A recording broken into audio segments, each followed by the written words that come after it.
তোমার ডিউটি তুমি পালন করো। আজরাইল আলাইহিস সালাম নবীজির বুক মোবারকের উপরে হাতটা যখন রাখলেন, বাবারে হাত রাখার পর বিশ্ব নবী, দয়ার নবী, মায়ার নবী কান্দেন আর বলেন, আজরাইল বলো বলো বলো বলো বলো, আমি নবীর বুক মোবারকের উপরে কি রাখছো? হ্যাঁ বলো বলো বলো, আমি নবীর বুকের উপরে কি রাখছো? আজরাইল আলাইহিস সালাম ডাক দিয়ে বলে, নবী গো, আপনার বুকের উপরে আমি আজরাইলের হাত খানা রেখেছি।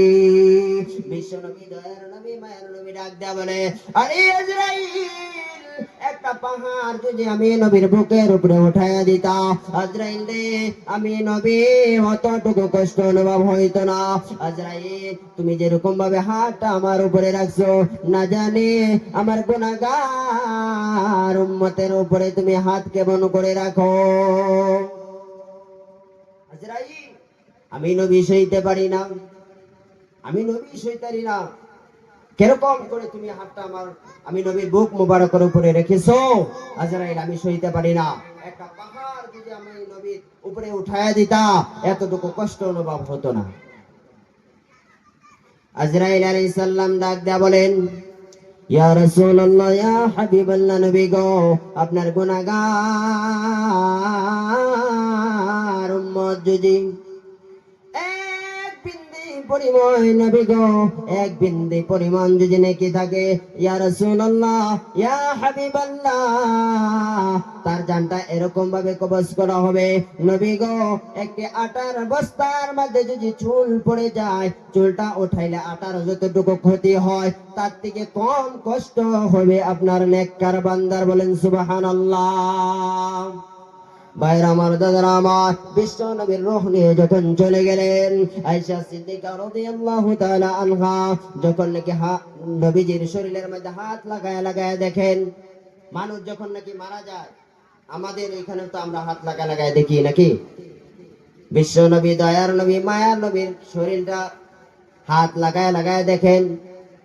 দেখার পর আয়েশা সিদ্দিকা সাহাবীদেরকে ডাক দিয়ে বলে, সাহাবীরা রে, আমি নবীজির শরীর মোবারকের মধ্যে হাত লাগাইলাম, লাগায়া দেখি গো, নবীজির শরীরে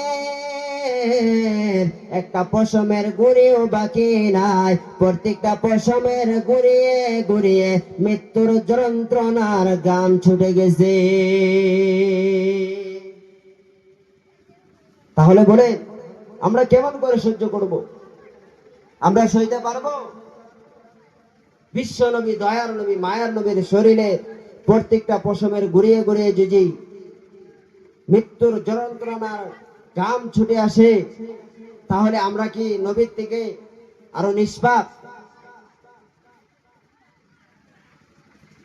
দেখে আজকে আপনাদের এই মজলিসের মধ্যে যতগুলি মানুষ হওয়া দরকার ছিল, জানি না মানুষ কি আপনাদের এলাকায় আছে না নাই।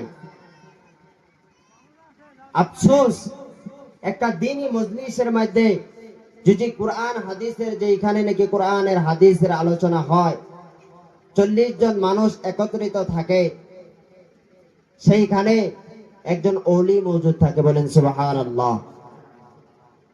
সেইখানে যে একজন ওলি মওজুদ থাকে, তাহলে সেই ওলিটা যে কে, কেউ বলতে পারবে?